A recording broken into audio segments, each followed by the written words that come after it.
Hello friends, എൻ്റെ പുതിയൊരു വീഡിയോയിലേക്ക് സ്വാഗതം. ഇന്ന് ഞാൻ ഉണ്ടാക്കാൻ പോകുന്നില്ലോ മുരിങ്ങയുടെ അകത്തെ ചുരണ്ടിയെടുത്ത് തോരൻ വെക്കാനാണ്. അതും മുട്ടയിട്ട് വെക്കാനാണ് ഉദ്ദേശിക്കുന്നത് കേട്ടോ. നിങ്ങളില്ലയോ ആദ്യമായിട്ടാണ് എൻ്റെ ചാനൽ കാണുന്നതെങ്കിൽ ഒന്ന് സബ്സ്ക്രൈബ് ചെയ്യണേ, അടുത്തുള്ള ബെൽ ബട്ടണും അമർത്തണേ. പിന്നെ ഇത് ആദ്യം ഉണ്ടാക്കുന്നത് എന്താണെന്ന് ചോദിച്ചു കഴിഞ്ഞാൽ മുരിങ്ങയുടെ ഇല്ലയോ അകം മുഴുവൻ ചുരണ്ടി എടുക്കണം കേട്ടോ.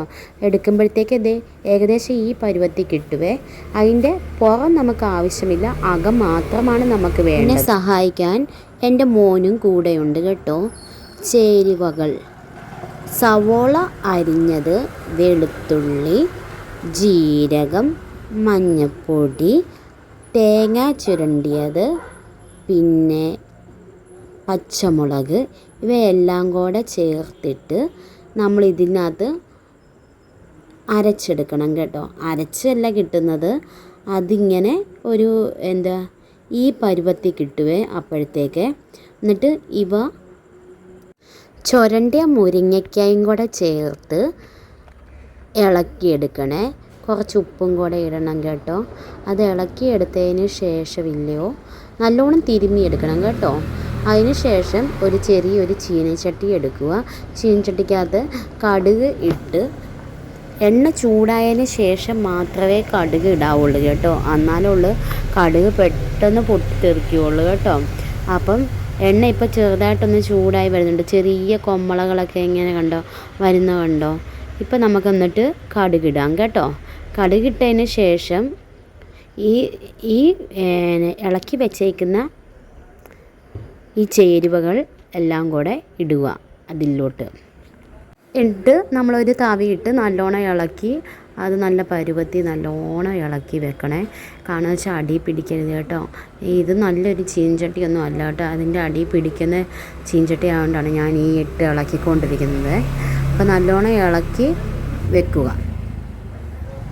ഞാൻ അധികം എണ്ണയൊന്നും ഒഴിച്ചിട്ടില്ലേ, അതുകൊണ്ട് അടി പിടിക്കാൻ സാധ്യതയുണ്ട് കേട്ടോ.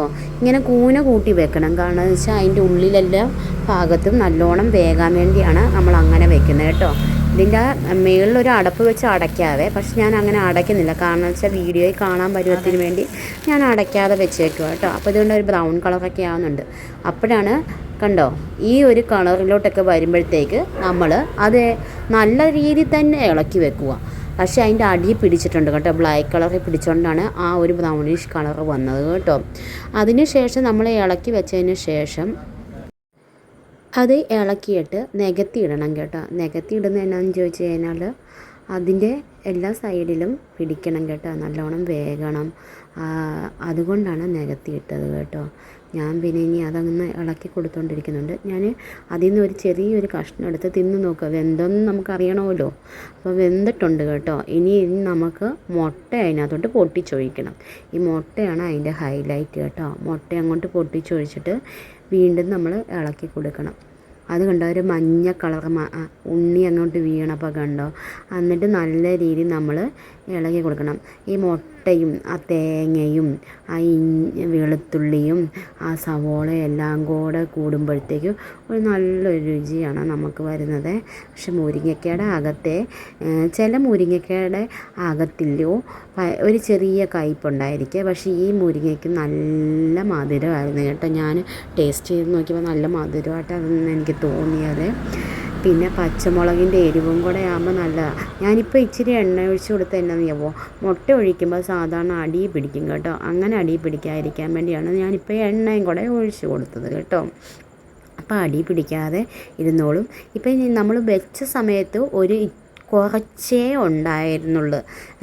ഇത് കണ്ടോ, ഇപ്പം മുട്ടയും എല്ലാം ഇട്ടപ്പോൾ കണ്ടോ നല്ല ഏറെയായി. ഒരു 2 നേരത്തേക്ക് കൂട്ടാനുള്ള ആയല്ലേ.